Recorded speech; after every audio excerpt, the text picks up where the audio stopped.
So, hey guys, welcome back to my YouTube channel, the Nepal Hacker Always Titanium Army. So guys, आज मसँग छ एउटा नयाँ चिज त यसलाई के भन्ने अब यो टिभी हो वास्तवमा हैन।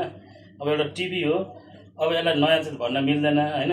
अब नयाँ कसरी भयो त नि भन्दा अब बिग्रेको फुटेको टिभीहरू हामी प्राय जस्तो फ्यालिदिन्छौँ कि त कभरलाई दिन्छौँ हैन। त्यसलाई हामीले अरू कुनै चिजमा युटिलाइज गर्न सकिन्छ सकिँदैन त्यसको जानकारी तपाईँहरूमा छ या छैन हैन। अब त्यो त म भन्न सक्दिनँ, तर यदि जानकारी नहुनु भएकालाई आज म एउटा राम्रो जानकारी दिँदैछु।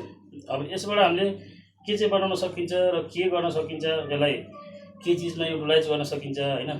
यो पनि एउटा हिसाबले हेर्नु नि यो युजलेस छैन कि, किनकि अब हामीले जबसम्म भित्तामा टाँसेर हेरिन्छ, भित्तामा भइन्जेल अब टिभी चलिन्जेल अब मजाले फिल्म हेरिन्छ, अनेक थरी हेरिन्छ, टिभी सिरियलहरू हेरिन्छ हैन। तर यसको डिस्प्ले फुट्यो भने अथवा बनाउन लैन्छ, अब बनाउन अब यसको कस्ट धेरै लाग्छ, अब बनाउन सकिएन भने यसलाई यता यत्तिकै फालिन्छ। सो त्यही सबै कुराहरू लिँदै आज यसलाई केही नयाँ चिज बनाउँ हैन, केही नयाँ चिज बन्छ कि भन्ने एउटा तर्फतिर लागिरहेको छु। सो गाइज, अब यसलाई खोलेर हेरौँ अब यसको हामीले के गर्न सकिन्छ हैन। अब यो एउटा एलसिडी टिभी हो हैन। अब यसको चाहिँ मैले अब यो जुन यो बाहिरको यो एउटा डिस्प्ले थियो त्यसलाई त मैले उकाली यहाँबाट यो च्याचुत पारेर फालिसकेँ मैले यत्तिकै फुटालिदिएर। अब यो पनि फुटिछ होला सायद भित्रबाट।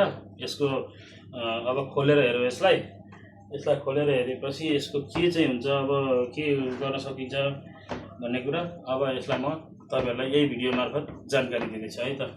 अब यसलाई खोल्न तर्फतिर लगाऊ, भिडियोलाई ढिलो नगरिकन है। अब यसलाई खोल्नको लागि हामीसँग छ स्क्रुड्राइभर हैन। अब 1 2 3 4 5 6 7 8 9वटा स्क्रु छ यसमा है। अब यसलाई खोलेर हेरौँ।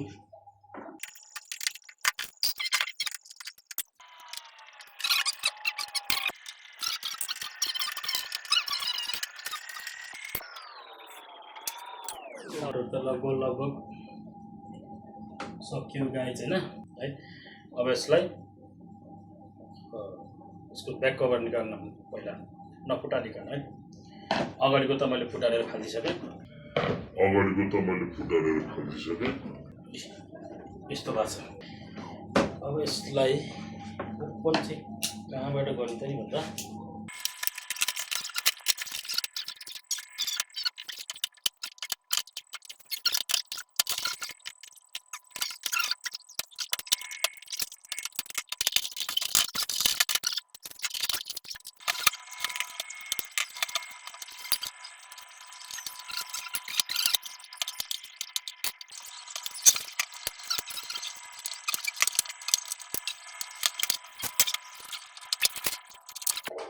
यसले चाहिँ लाइटलाई रिफ्लेक्सन दिन्छ हैन। यो भित्रको लाइटलाई बाहिर एकदम चकिलो बनाउने काम गर्छ। यो डिस्प्लेमा काम आउने चिज हो यो है। यसलाई साइडमा लगाइदिउँ। Wow, oh my god. हेर्नुस् गाइस, टिभी भित्र यस्तो एलइडी लाइट हुन्छ। सो गाइस, एउटा टिभी भित्र यस्तो चिज निक्ल्यो। यो जस्तै तपाईको भित्र डिस्प्ले भित्रको एउटा लाइट हुन्छ, त्यो लाइट हो। र यसलाई हामीले एउटा टेबल स्टडी टेबलमाथि स्टडी टेबलमा हैन, जस्तै यस्तै यो टाइपले के यस्तो टाइपले यस्तै तरिकाले हामीले यसलाई एउटा लाइटको रूपमा युज गर्न सकिन्छ हैन। अब यसलाई जलाएर हेरौँ हैन, यो काम गरेको छ कि छैन हैन। अब काम गर्यो भने त ठिकै छ, यदि काम गरेन भने त यो त कुनै अर्थै छैन गाइज है। सो अब यसलाई म लाइट दिएर हेर्छु। यसको केबल यहाँ छ यसको है त, केबल यहाँ छ गाइज। सो यसलाई लाइट दिएर हेरौँ। करेन्ट लाग्यो त करेन्ट सर्ट हुन्छ हैन। Safety first guys, safety first.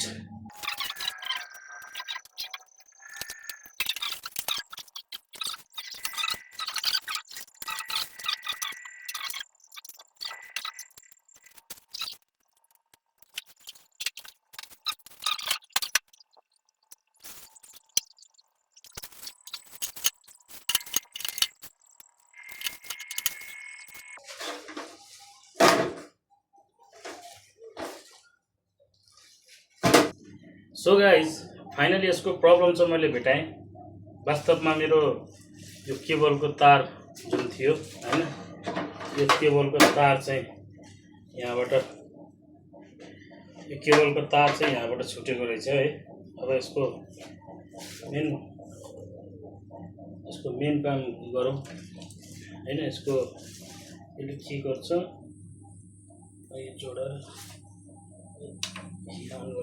oh yes, look guys, wow, oh my god, this is very awesome guys.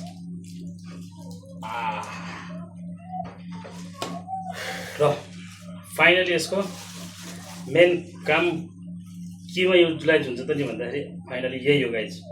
अब यसलाई यसको प्लास्टिक यसलाई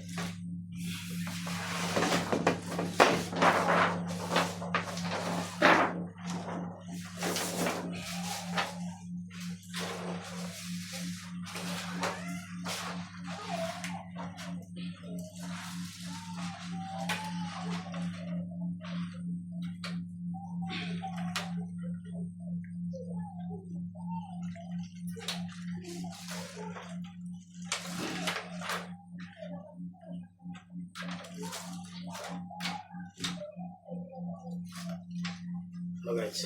अब यो चाहिँ अब हामीले यसलाई जस्तै यो भित्तो भयो है। अब यो भित्तोमा चाहिँ एउटा केही सपोर्ट दिएर, एउटा स्ट्यान्ड अथवा केही सपोर्ट दिएर, जस्तै अब एउटा स्टडी टेबल तलपट्टि स्टडी टेबल राखिदिएर माथिपट्टि यसलाई उल्टो पारेर यसरी तलपट्टि लाइटको फोकस तलपट्टि आउने तरिकाले हामीले स्टडी टेबलमा एउटा लाइटको रूपमा युज गर्न सकिन्छ गाइज। यो चाहिँ एकदमै राम्रो छ है, ब्राइटनेस पनि राम्रो छ। बच्चाहरू अथवा तपाईँ हामी पनि कुनै अफिसमा काम गरिरहेका छौँ, अफिसकै काममा अब घरमा गरिरहेका छौँ भने पनि त्यसको लागि पनि एकदम बेटर छ है। अब यसको यो हालेर हेरौँ, यसको ब्राइटनेस अझै कति बढ्छ कि बढ्दैन बसेको हो।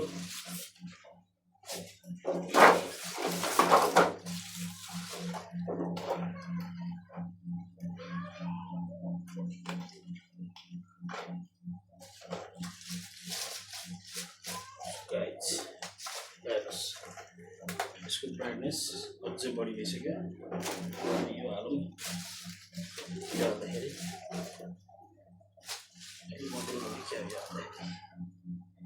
तर यसलाई एकदम राम्रो भनेको यो मात्र हाल्यो भने, यो मात्र हालेर हामीले युज गर्न सकिन्छ यसलाई। ब्राइटनेस राम्रो छ यसको। सो गाइस यसलाई मैले अब प्याकिङ गर्छु। प्याकिङ गरेर सबै स्क्रुहरू सब टाइट गर्छु। त्यसपछि हेरौँ यसलाई कुन तरिकाले राख्दा ठिक हुन्छ है त।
सो गाइज यहाँहरूले देखिहाल्नुभयो होइन अब यो केमा चाहिँ काम आउँछ भनेर। अब यस्तो छ मैले त अब यो बाहिरको यो लेयर कभर योभन्दा पहिला पनि मैले यसको 2 लेयर 3 लेयर लगभग 5-6 लेयर नै हुन्छ यो सब मैले फुटाएर कबड्डी मैले पनि कबड्डीबाट ल्याएको यो भनौँ न एउटा सानोतिनो चेक जाँच गरौँ एक्सपेरिमेन्ट गरौँ हेरौँ के भन्छ के भन्दैन भनेर। अब यो चाहिँ यसले अलिकति ब्राइटनेस कम दिएको हुँदा अब यसलाई साइड लगाइदिउँ। सो यो एकदमै डन छ। अब यसलाई चेक गर्छु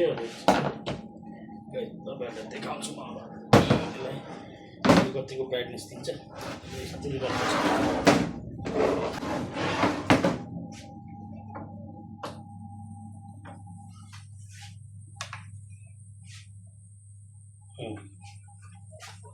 सो गाइस ल्यान्स अब यसको ब्राइटनेस अब यसलाई यो